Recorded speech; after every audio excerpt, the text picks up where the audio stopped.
Nous sommes ici à la carrière des Grises. Carrière, c'est une évidence. Vous voyez que cette excavation ressemble effectivement à un lieu où on a tiré de la pierre. Et quand vous voyez la pierre du monument, ça ne vous étonne peut-être pas qu'une pierre comme celle-là s'appelle de la grise. Oui, ça ressemble à ce qu'on tirait dans la carrière ici.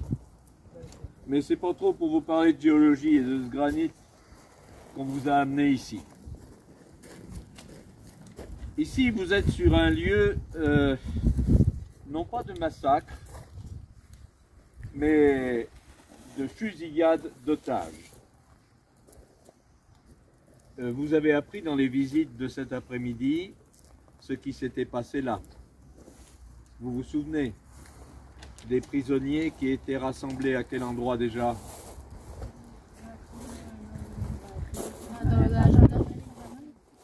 À l'époque, ça n'était pas une gendarmerie, c'était à la caserne Richemont. Qui occupait la caserne à cette époque? Les Allemands, bien sûr. Ces Allemands avaient rassemblé ici quelques otages car précédemment, ils avaient été particulièrement agacés par les opérations de la résistance qui avaient en particulier fait grand mal à un convoi qui approvisionnait les Allemands d'ici en essence.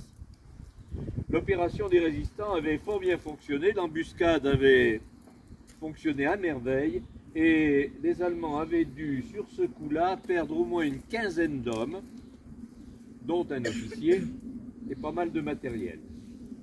Vous imaginez bien que ces braves gens, rentrant à la maison, à la caserne, étaient particulièrement grincheux.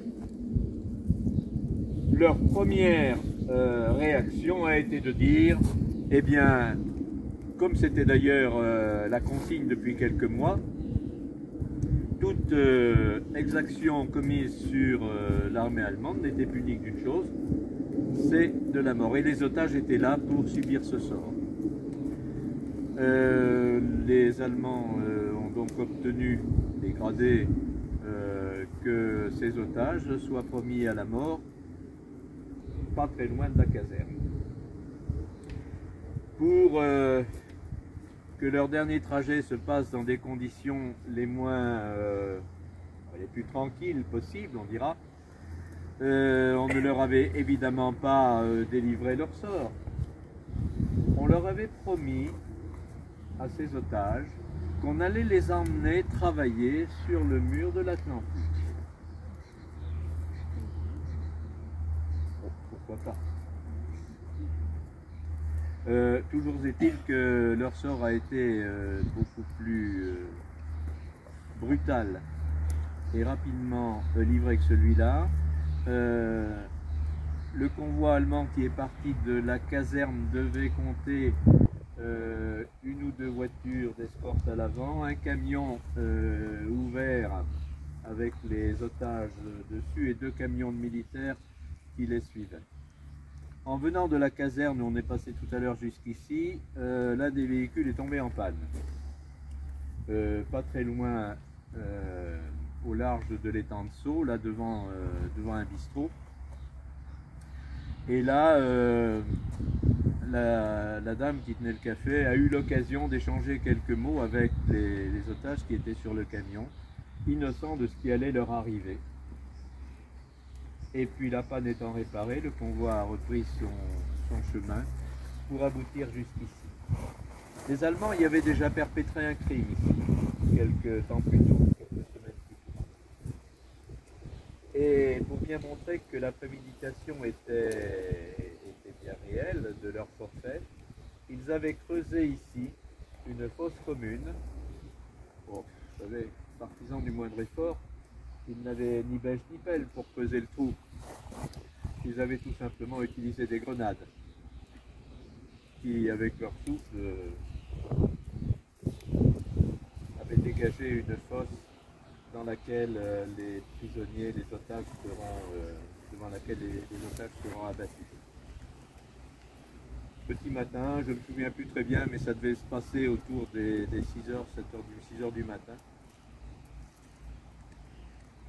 Dans les environs, on a entendu des détonations, mais on était loin de penser que le massacre avait lieu ici. Leur forfait commis, eh bien, les soldats allemands sont repartis à la caserne. Mais vous imaginez bien une force allemande coincée dans la caserne à Montluçon, cernée de partout, parce qu'à la mi-août, déjà, les forces résistantes étaient présentes dans tous les environs de Montluçon. La tension était énorme. Et c'est de cet événement-là que naîtra la tension encore plus grande, qui va être celle du temps de la libération de Montluçon, des 5 journées qui vont du 20 au 25 août 1944, faire crépiter les armes un petit peu partout là où on est passé tout à l'heure, jusqu'à ce que la résistance gagne enfin la bataille de Montluçon. Cet épisode de la carrière des Grises, cette fusillade des otages, a été en quelque sorte l'événement qui a fait comprendre à la résistance qu'il n'était plus, le temps n'était plus d'attendre. Il fallait impérativement intervenir pour empêcher que l'armée allemande, qui sentait la défaite arriver, on était quand même sur la phase de repli, ne commette encore plus d'exactions. Vous avez tous en mémoire ce qu'ils avaient commis quelques mois plus tôt, un peu plus au sud, à Tulle, à Oradour et dans d'autres endroits. Et donc la détermination de la résistance après cet épisode des Grises a été renforcée d'une façon considérable pour abréger la souffrance et libérer le territoire. C'est ainsi que le secteur de Montluçon sera le premier libéré de l'Allier par les forces de la résistance. Des forces qui sont arrivées de partout. Dans les fusillés des Grises, il y avait des maquisards qui venaient d'autres régions du département, des Combrailles, de notre région du Bocage. Il y en avait de la Nièvre, il y en avait du Cher, qui avaient été ramassés de façon complètement indistincte.